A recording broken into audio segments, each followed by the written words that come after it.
नमस्कार, मैं हूं आशीष वर्मा। मॉर्निंग कॉल में आपका स्वागत है। शुरुआत इस वक्त की हेडलाइंस के साथ। ग्लोबल मार्केट से संकेत अच्छे। एशिया में निकेई मजबूत, एसजीएक्स निफ्टी और यूएस फ्यूचर्स में फ्लैट कारोबार। शुक्रवार को 2% से ज्यादा दौड़े थे अमेरिकी बाजार। इधर आज चीन, दक्षिण कोरिया, हांगकांग के बाजार बंद।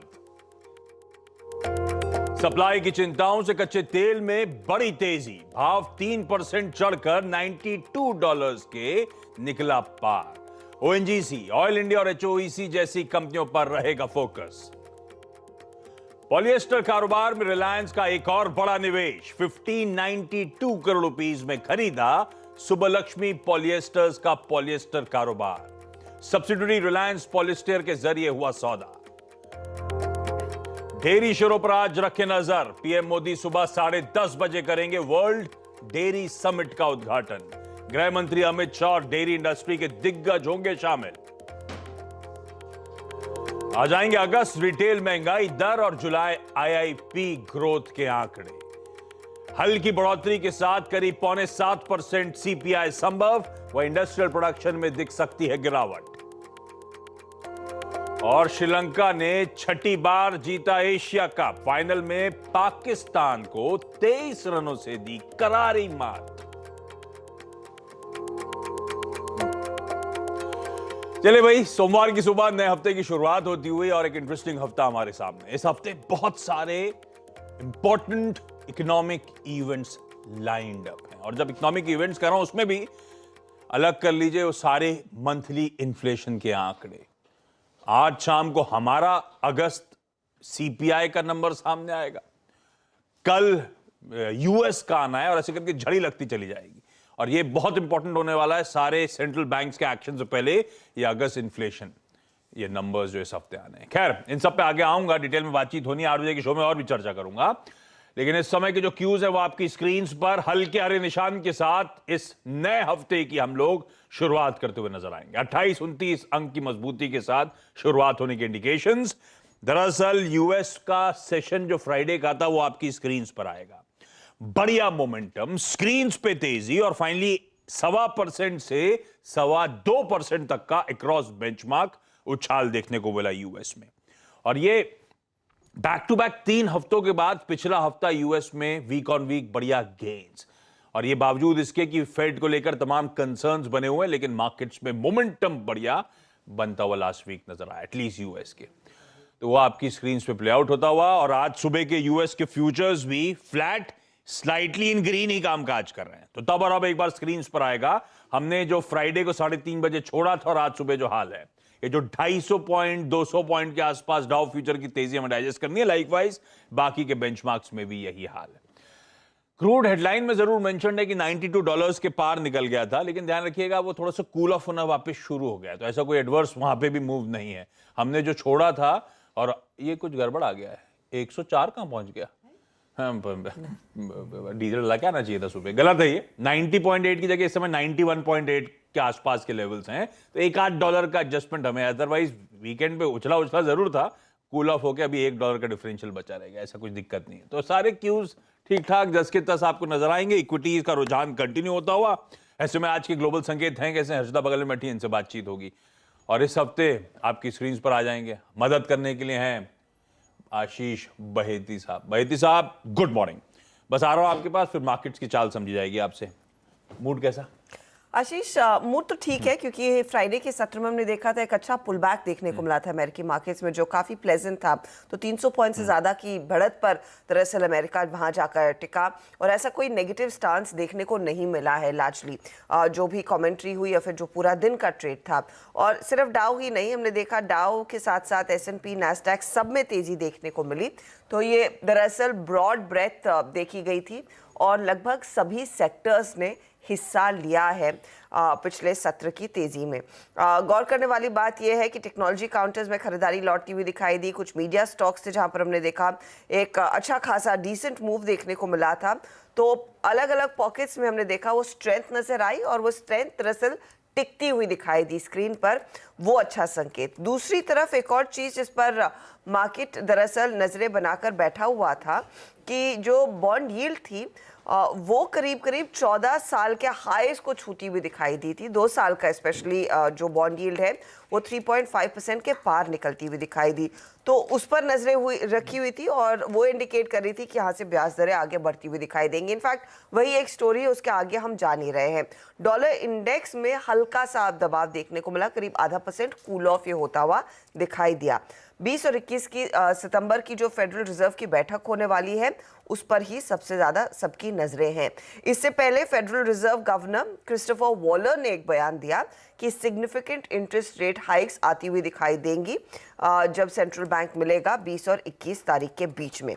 उन्होंने ये भी कहा कि अग्रेसिव रेट हाइक्स तब तक जारी रहेंगी जब तक इकोनॉमी पर एक हिट ना आए, तो वो आपने ध्यान देना है। और जब तक दरअसल अनएम्प्लॉयमेंट रेट 5% के नीचे नहीं आएगा, ये इन्फ्लेशन नियंत्रण में नहीं आएगा। ये भी बयान निकल कर आए हैं, तो देखते हैं क्या स्टांस और क्या कमेंट्री आती हुई दिखाई देगी। याद रखिएगा ये मंगलवार ज़्यादा इंपॉर्टेंट है क्योंकि यूएस का सीपीआई कंज्यूमर प्राइस इंडेक्स का डेटा आने वाला है। मार्केट यही एक्सपेक्ट कर रहा है कि CPI month on month core CPI 0.3% के आसपास आएगा, जो हेडलाइन सीपीआई है वो -0.1% पर आएगा। हेडलाइन सीपीआई में थोड़ा सा दबाव इसीलिए देखने को मिल सकता है क्योंकि जो गैस प्राइसेस में थोड़ी सी गिरावट आई थी उसका कुछ इम्पैक्ट देखने को मिलेगा, लेकिन ओवरऑल हम देख रहे हैं वो गैस का एक बबल बना हुआ है और उससे प्रेशर लार्जली देखा जाएगा। तो ये बड़ा हेडलाइन डेटा है जिसके बाद ही फेडरल रिजर्व दरअसल उस बैठक में उतरने वाला है। दूसरी तरफ कच्चा तेल, और कच्चे तेल में हम सब जानते हैं कि स्थिति क्या उभर कर आ रही है क्योंकि व्लादिमीर पुतिन की तरफ से एक अपडेट ये निकल कर आया कि अगर यूरोप प्राइस कैप्स इम्पोज करता है तो दरअसल वो पूरी तरह से ऑयल एंड गैस के सप्लाईज पर रोक लगा देंगे। तो ये धमकी उन्होंने दी और उसके बाद हमने देखा कच्चे तेल में थोड़ा सा उबाल आया।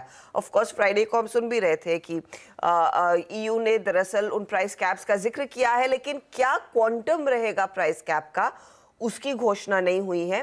वो अगले 5-10 दिनों में शायद आता हुआ दिखाई देगा, लेकिन यही है और थोड़ा सा रिस्पाइट ग्लोबल मार्केट्स में जरूर देखने को मिला। ओके, और ठीक है, ये हो गया ग्लोबल संकेत रिस्पाइट्स वाले, यानी कि पॉजिटिव मान लेते हैं, अच्छे क्यूज इक्विटीज के लिहाज से एटलीस्ट। ऐसे में मार्केट्स को अप्रोच कैसे करा जाए? पिछला हफ्ता बढ़िया रहा, 3 हफ्तों के बैक टू बैक कंसोलिडेशन के बाद हमने पिछले हफ्ते निफ्टी बैंक पे वापस एक तेजी। पिछले हफ्ते Nifty 0.25% week on week, Nifty bank 2.5% week on week उछाल दिखाता हुआ नजर आया। तो वापस कंसोलिडेशन के बाद हमने अपनी नॉर्थवर्ड जर्नी रिज्यूम करी है। ऐसे में बहेती साहब, वीकेंड कैसा बीता आपका? Good morning Ashish ji, good morning Arshita ma'am. Weekend अच्छा था एंड बेस्ट पार्ट ये है कि निफ्टी का परफॉर्मेंस अच्छा रहा ओवरऑल पूरे वीक में। तो मूड अच्छा रहता है, अगर निफ्टी बढ़िया रहा तो फिर वीकेंड पे मूड बढ़िया रहता है। जी सर। और फिर बढ़िया मूड रहता तो आप क्या करते हो वीकेंड पे? सर कुछ वेबिनार्स थे वीकेंड पे, ठीक है। अच्छा बहेती साहब, आज के लिए मार्केट्स कैसे अप्रोच करूं? फ्लैटिश ओपनिंग इंडिकेशंस, माइल्डली इन ग्रीन, पर आपका मूड क्या हो रहा है? वीकेंड स्टडी क्या कहती है? कितनी और नॉर्थवर्ड जर्नी बची है? क्या किसी भी लेवल पे लैच ऑन करूं तेजी भुनाने के लिए, या फिर थोड़ा सा रिस्क रिवॉर्ड फेवरेबल नहीं है? जी आशीष जी, स्ट्रक्चरली निफ्टी काफी स्ट्रांग दिख रहा है, जिस हिसाब से हम बोलते हैं कि ऑल सिलेंडर्स फायरिंग हो रही है निफ्टी में।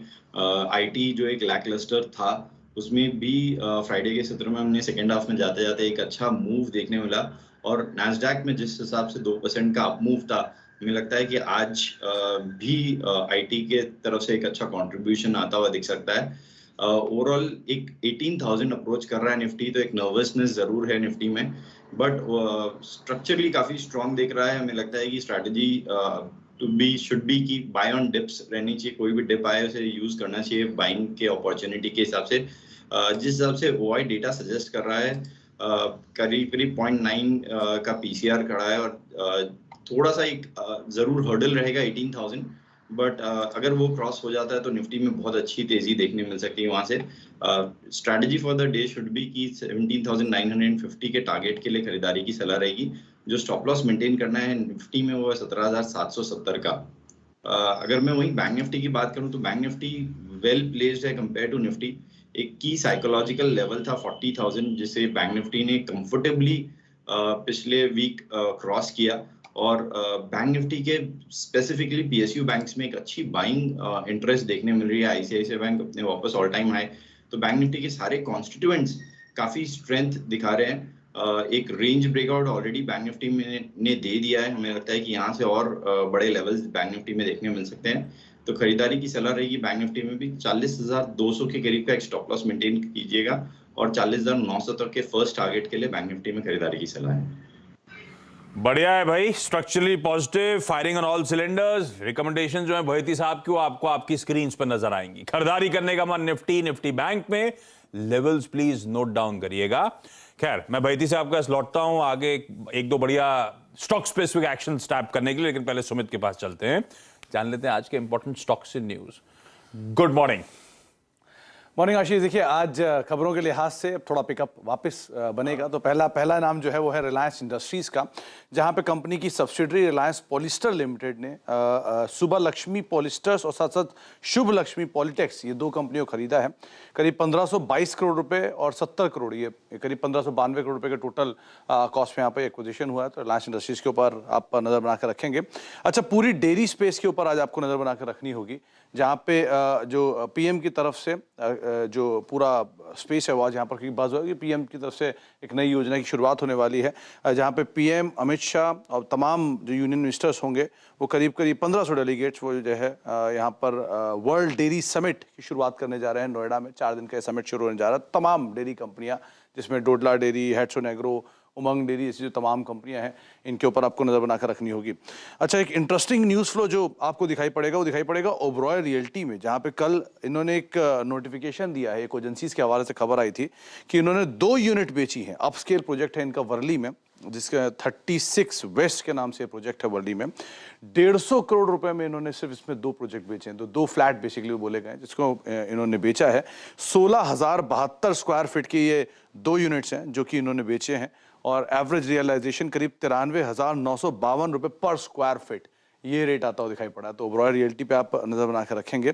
जीआईपीसीएल, जहां पे कंपनी के बोर्ड ने अप्रूवल दिया है केईसी को ऑर्डर देने के लिए, ये ऑर्डर दिया गया है 244 करोड़ रुपए का, और इस ऑर्डर के तहत कंपनी सबस्टेशन सेटअप करवाएगी, जो कि 400 मेगावाट 400 किलोवाट 1200 मेगावाट का एक सबस्टेशन होगा कच्छ एरिया के अंदर।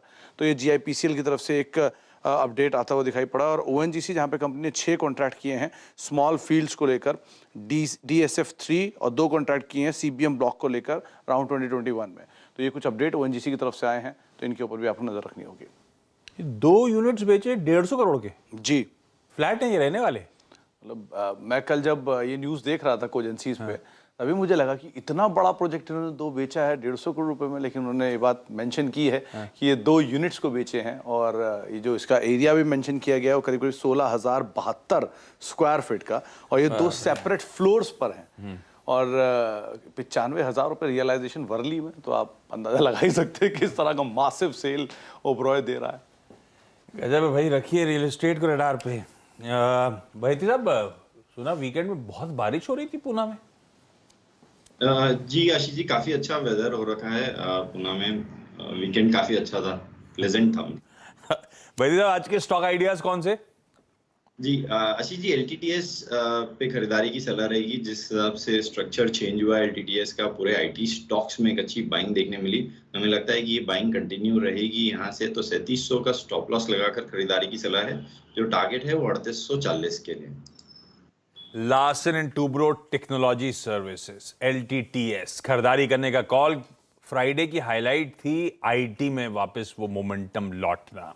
प्रेफर्ड पिक आपकी स्क्रीन पर। बहती साहब, थैंक यू सो मच सुबह सुबह जुड़ने के लिए। बहती साहब आगे 8 बजे के पैनल में शिरकत करेंगे, तो और भी डिटेल में बहती साहब से सारी इंपॉर्टेंट स्टॉक्स न्यूज वगैरह पे हम लोग आगे चर्चा कर लेंगे। हेडलाइन में प्रोड्यूसर आपने मेंशन करा है, ध्यान रखिए कई सारे एशियन मार्केट्स आज बंद हैं। तो चाइना, हांगकांग, साउथ कोरिया सब छुट्टी एंजॉय कर रहे हैं। आज हमारे लिए इंपॉर्टेंट दिन है। हमारा इन्फ्लेशन का 5:30 बजे शाम को लेकिन वो नंबर आना है।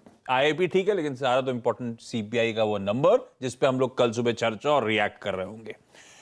यूके के जीडीपी एस्टिमेट्स आएंगे आज, उनका ट्रेड बैलेंस, उनका आईआईपी आएगा। ये एक बात ध्यान रखिए, यूके की वैसे थर्सडे को बैठक थी बैंक ऑफ इंग्लैंड की, पर वो टाल दी गई। अब अगले थर्सडे होगी क्योंकि वो मॉर्निंग में चला गया है वो देश, तो अगले थर्सडे अब वो बैंक ऑफ इंग्लैंड की मीटिंग है। डिविडेंड, टैक्स डिविडेंड डेट्स वगैरह है वो आपकी स्क्रीन पर जाएंगे, उस पर नहीं जा रहा। रामकृष्ण फोर्जिंग्स की आज बोर्ड मीट है, तो वो फंड रेजिंग के लिए इक्विटी या इक्विटी प्रेफरेंशियल वारंट्स, इसके थ्रू आज वो फंड रेजिंग की तैयारी। सुमित ने बहुत डिटेल में बताई थी आपको। पीएम मोदी आज सुबह 10:30 बजे वर्ल्ड डेयरी समिट का इनॉग्रेशन करेंगे। 1974 में इससे पहले वर्ल्ड डेयरी समिट इंडिया आया था। ऑलमोस्ट 5 डिकेड्स बाद इंडिया लौटा है और बड़े जोर शोर से तैयारी है। 4 दिन का आयोजन है जिसमें Galaxy of union ministers PM के अलावा वहां पे होंगे, 3 चीफ मिनिस्टर्स होंगे और बाकी खैर टॉप एग्जीक्यूटिव तो होने ही हैं। कर्नाटका के आज असेंबली का वो मॉनसून सेशन की शुरुआत होनी, पानी तो वहां भरा ही हुआ है लेकिन मॉनसून सेशन की शुरुआत आज से होने जा रही है। खैर ये सब इंपॉर्टेंट इवेंट्स, लेकिन जाते जाते एक बार एसजीएक्स निफ्टी दिखा दीजिएगा, एक मिनट बाद में दिखाइएगा। एसजीएक्स निफ्टी कह रहा है हल्के हरे निशान के साथ 20-22 पॉइंट ऊपर हम खुलेंगे। भाईती साहब कह रहे हैं कोई घबराने का नहीं है, मोमेंटम स्ट्रांग है, स्ट्रक्चर पॉजिटिव बना हुआ है और निफ्टी बैंक की जो उनकी स्ट्रैटेजी है जाते जाते आपकी स्क्रीन पर आ जाएगी। इस नोट पर आज के शो मॉर्निंग कॉल में इतना ही।